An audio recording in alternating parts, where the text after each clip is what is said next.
Evet arkadaşlar, alkışlarınızı görelim, biraz hareketlendirelim.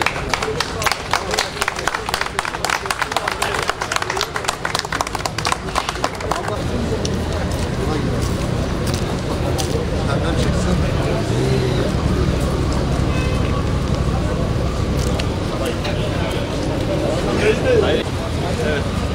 Arkadaşlar bu 15 Ekim Beyaz Boston güvenlikçi ve köyler yürüyüşü, tamam mı? Hayırlı işler, hayırlı işler. Nasılsınız, iyi misiniz? Bugün 15 Ekim Beyaz Boston Köyler ve Güvenlik Günü. İnşallah onların farkında olalım. Duygularınızı almak istiyoruz.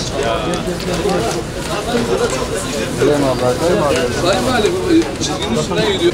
Şimdi Sayın Valim, tabii ki görme engeller böyle yürürken yardım alıyorlar. Bu yardımı yaparken vatandaş şöyle gidiyor. Bu hareket çok yanlış bir hareket. Evet.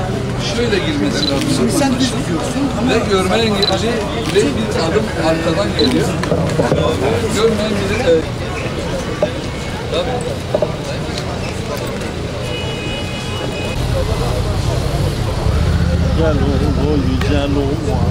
Bir yürüyüş gerçekleştirdik.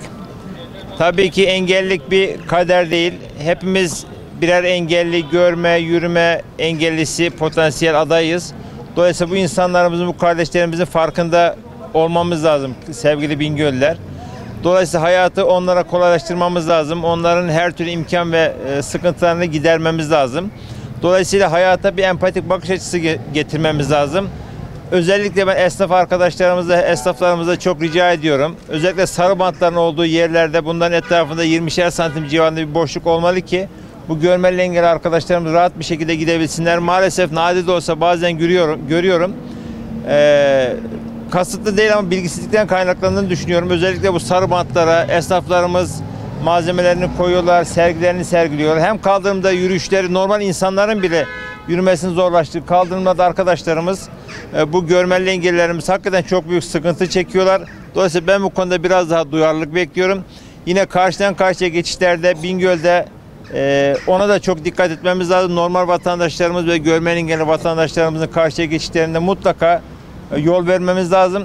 Bazen kazalarda da oluyor. Aracın bir tanesi yol verirken diğer araç onu sollayarak geçmek gibi bir yanlışa düştüğü zaman yolun ortasında bazı yayalarımıza da kazayla vurabiliyoruz. Dolayısıyla ben bu konuda Bingöl'de duyarlılık bekliyorum arkadaşlar. Çok güzel bir etkinlik oldu. Çok güzel bir katılım oldu. İnşallah her yıl bunu daha güzel bir şekilde, daha coşkuyla yapacağız. Ve bu yaptığımız farkındalık yürüyüşünün ben pozitif yansımalı olacağını düşünüyorum. Yine belediyemizle beraber valilik olarak kamu kurumlarımızın, kamu binalarının erişilebilirliği, özellikle engelli erişilebilirliği üzerinde çalışıyoruz. Valiliklerimizin, kamu binalarımızın. Ona da çok dikkat etmemiz gerektiğini ben nitelendiriyorum. Ayrıca beraber görev yaptığım kamu görevlisi arkadaşlarımızın da başta görme engelliler olmak üzere tüm engelli vatandaşlarımıza hizmet açısından pozitif ayrımcılık yapmalarını, onlara dairelere geldikleri zaman, kamu kurumlarına geldikleri zaman onlara pozitif ayrımcılık yapmasını, onlara her türlü yardım ve desteği vermesini ben talimat olarak da, rica olarak da arkadaşlarımdan bekliyorum. Tekrar çok teşekkür ederim. Basın mensuplarımıza teşekkür ediyorum. Bu farkındalıktan dolayı halkı bilgilendirdikleri için hayırlı uğurlu olsun. Çok sağ olun.